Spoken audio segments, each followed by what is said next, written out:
In a quiet, forgotten corner of an old circus stood a dusty glass jar with a heavy lid. Few people knew its story, but inside that jar, long ago, lived a single flea. This wasn't just any flea. It had been plucked from the wild, where it could leap 100 times its own height. Out there, the flea's jumps were effortless, soaring from one blade of grass to another. But now, in the jar, things were different. At first, the flea didn't understand. It jumped as high as it could, straight into the solid lid. Again and again it tried, only to be met with the sharp sting of impact. Days passed. The flea learned to jump lower, just enough to avoid hitting the lid. Eventually, it stopped trying altogether. It had been trained by its own experience to stay small, to limit itself.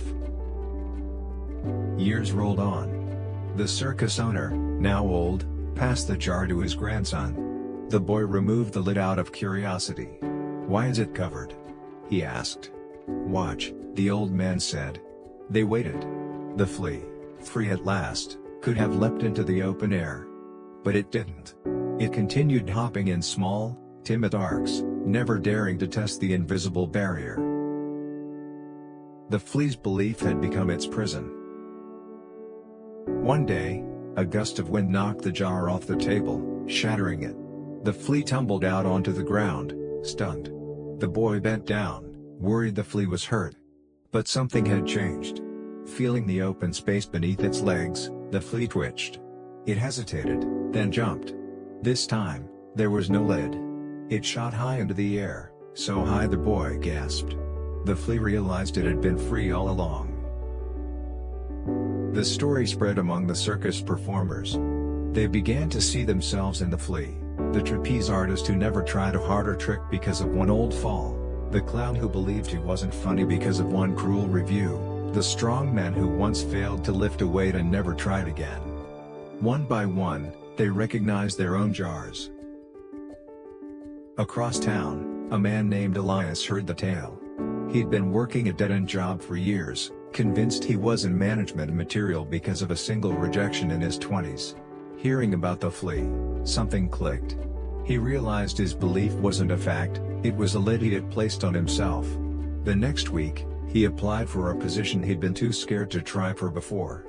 To his astonishment, he got the interview. Meanwhile, in a cramped studio apartment, an artist named Lena scrolled past the flea story online. She'd spent years comparing her work to others, convinced her style was too odd to be accepted. The metaphor hit her like a bolt. Maybe her uniqueness was exactly what set her apart. She stopped trying to copy trends and doubled down on her own vision. Within months, her work began to gain attention for its authenticity. The flea in the jar became a quiet symbol for anyone feeling stuck. Parents used it to teach their children. Coaches used it to inspire athletes.